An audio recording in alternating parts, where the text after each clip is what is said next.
Assalamualaikum warahmatullahi wabarakatuh. Waalaikumsalam warahmatullahi wabarakatuh. Bismillahirrahmanirrahim. Alhamdulillahi rabbil alamin. Wassalatu wassalamu ala ashrafil anbiya'i wal mursalin, Sayyidina wa maulana Muhammadin wa ala alihi wa ashabihi al-mujahidin at-tahirin, amma ba'du.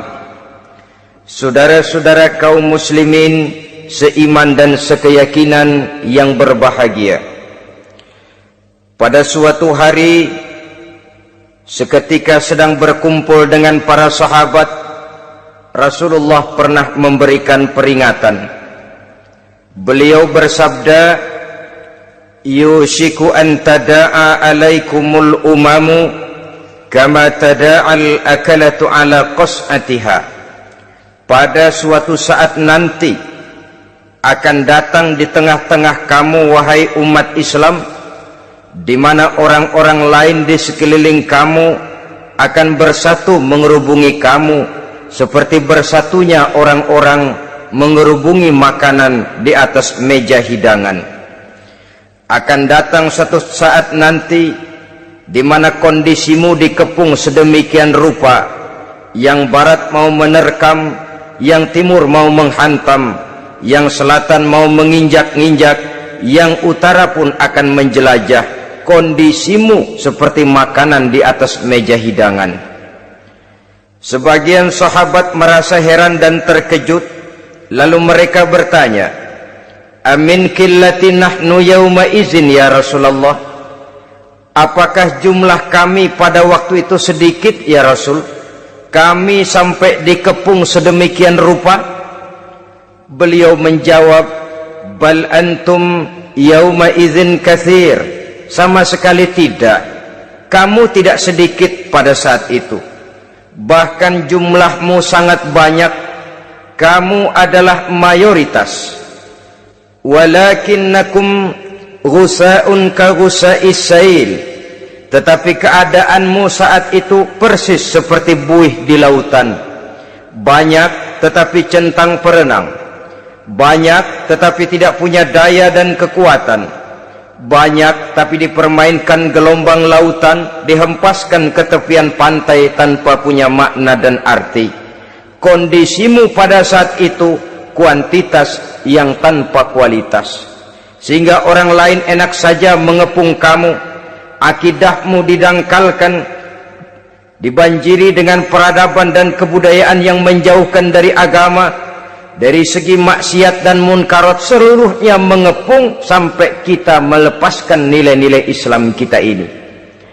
Dan celakanya, sambung beliau, wal yanzi'anna fi qulubi aduwikumul mahabata minkum, akan dicabut kehebatanmu di mata musuh-musuhmu, sehingga pada saat seperti itu orang lain memandangmu umat Islam enteng saja, remeh saja, tidak ada apa-apanya.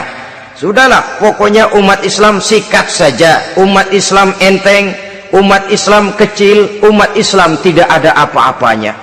Alangkah ironinya, alangkah menyedihkannya, memilukan dan sekaligus memalukan.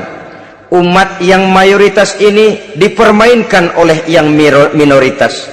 Umat yang jumlahnya terbesar, terbanyak, bahkan konon menurut catatan sampai 90%, tapi dipermainkan oleh mereka kelompok-kelompok kecil ini.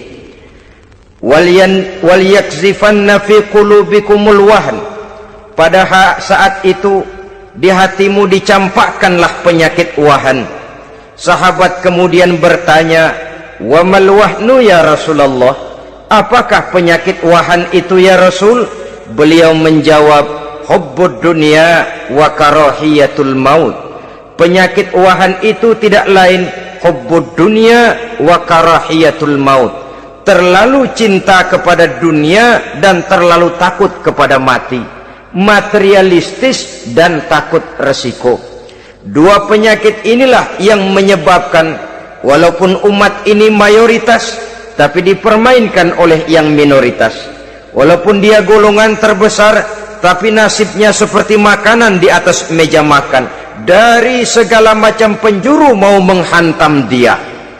Saudara-saudara kaum muslimin yang berbahagia, ini merupakan analisa sosial bahwa pada suatu saat nanti akan terjadi di tengah-tengah umat di mana kita dihantam dan diserbu dari segala macam penjuru. Akidah didangkalkan, peradaban dan kebudayaan dirusak, makanan dan minuman diracuni, pakaian ditelanjangi dan lain sebagainya, sampai kita melepaskan nilai Islam yang kita cintai ini. Kondisi sosial ini satu saat akan datang kepada kita. Demikian analisa dan peringatan dari Rasulullah sallallahu alaihi wasallam. Marilah sekarang kita melihat, adalah benar bahwa di zaman sekarang kita insya Allah tidak akan mengalami perang Badar sehebat yang pernah dialami oleh Rasul dan para sahabatnya. Tetapi sesungguhnya perang yang kita hadapi di zaman sekarang ini tidak kalah hebatnya dengan perang Badar, tidak kurang dahsyatnya dengan perang Uhud, tidak kurang ngerinya dari perang Khandaq. Hanya saja yang kita hadapi sekarang ini bukan ujung pedang, bukan ujung tombak, bukan ujung panah. Yang kita hadapi sekarang ini adalah perang akidah, perang ideologi, perang mempertahankan keyakinan. Yang kalau kita kalah sekarang, kita memang masih beragama, tetapi anak kita, cucu kita, generasi yang akan hidup 5, 10, 20, 30 tahun yang akan datang, wallahu a'lam bissawab. Islam, saudara-saudaraku, tidak mungkin hilang dari dunia, tetapi tidak mustahil Islam gulung tikar dari desa kita, tidak mustahil Islam gulung tikar dari kampung dan kota kita, jikalau kita tidak menjaganya, jikalau kita tidak memeliharanya, bahkan jikalau kita tidak mewariskannya kepada anak-anak kita, generasi yang akan datang. Marilah kita mengingat sejenak bagaimana Islam di Spanyol yang pernah